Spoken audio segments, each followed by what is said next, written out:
design and casting of a directional intra-optical probe. I did this project at the Institut Universitaire de Santé Mentale de Québec. This is a center that is affiliated to Laval University in Quebec City, and they do research on nervous system diseases via biophotonics and optogenetics. And they try to find treatments. So I worked in two labs, a biology lab with Professor Yves Leconnac and a physics lab with Professor Daniel Courtin. And my project was more related to what they do in Yves Leconac's lab. And in this lab, they are interested in the study of pain. And more specifically, they're interested in the process of encoding and processing damageable stimuli, and this is called nociception. And for example, they studied to find permanent treatment for chronic pain. And as they want to study just nociception, they want to activate it directly in the neuronal system. So they use a protein called channelrhodopsin that functions as a light-gated ion channel. And so when it absorbs a photon, and it has to be a photon in the range of frequency of blue light, the protein changes its structure, and it creates a channel in its center about 60 nanometer. And this allows the transfer of ions. So what they do in the lab, they modify genetically mice so that their neuronal cells express channelrhodopsin, and so it creates photoactivable neuronal cells. And this is something commonly used in optogenetics. So now we have an animal that has a photoactivable neuronal system, and we want to activate a very precise nociceptive afferent of a specific part of its body. So for that, in other words, we want to get light to a precise part of its spinal cord. For that, we need an intra-optical probe that is inserted just above its spinal cord, and it is made of an optical fiber with a connector glued to the animal's skull, and at the other end, a diffusing tip. And I can show you, when you turn the laser on, the animal reacts. And the great advantage of those implants is that it is a chronic implant. So the animal, after surgery, the animal wakes up, and we can study its behavior. And that's great. And all of this was already working well in the lab when I began my project. So my project was to study the possibility of replacing the diffusing tip that was made by direct lenses by a new type of tip, a directional tip. And with that new kind of tip, we should have better tissue penetration and more precise illumination, but most of all, it opens a new possibility of both imaging and exciting with the same probe, and doing in vivo imaging.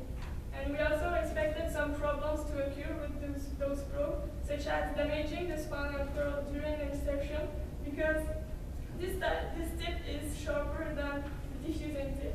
And also it could be hard to locate it in the animal's back during insertion, because as it will be directed downward, maybe we will not be able to see a bright spot on the back and not be able to see if the probe is inserted correctly. And so the first thing I had to do with my project was to manufacture the probe myself. I choose the same plastic optical fiber than they use from direct lenses, and I polished one end at 45 degrees with fiber optic polishing film and a 45-degree jig. And this seems very simple, but it took me weeks to get that kind piece.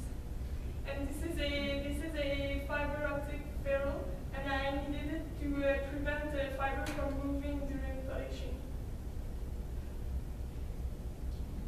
And then, with thin layer deposition, I put an aluminum coating on the polished end so that it acts like a mirror. And then to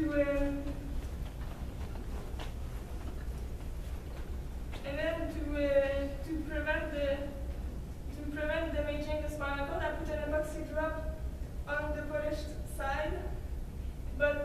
found epoxy is a kind of resin that is used in fiber connection, but we found out that during insertion, some of the probe lost it, so it is very fragile, and we won't be using that further. And then I tested the probe that I made with this setup, because it's basically a CCD camera, an objective, and I had two stages to move the probe freely from sample, and I had a 488 nanometer laser diode. And I made a few preliminary tests to see which of my probes were the best. So I took pictures and measured angles. I measured losses of intensity of the probes using a power meter. And also I took picture of the light output with in a diffusion medium that was in fact a mixture of water and milk. And as we can see, probe, I'm not sure if you can see, but probe 9, light output of probe 9 is better than light output of probe 11, for example. And I go very quickly over those results. We can see that all angles are a bit under 45 degrees, and I don't know why, as my jig was exactly 45 degrees. And also, we can see that there is less losses of power with my probe than the diffusing probe, but really not that much.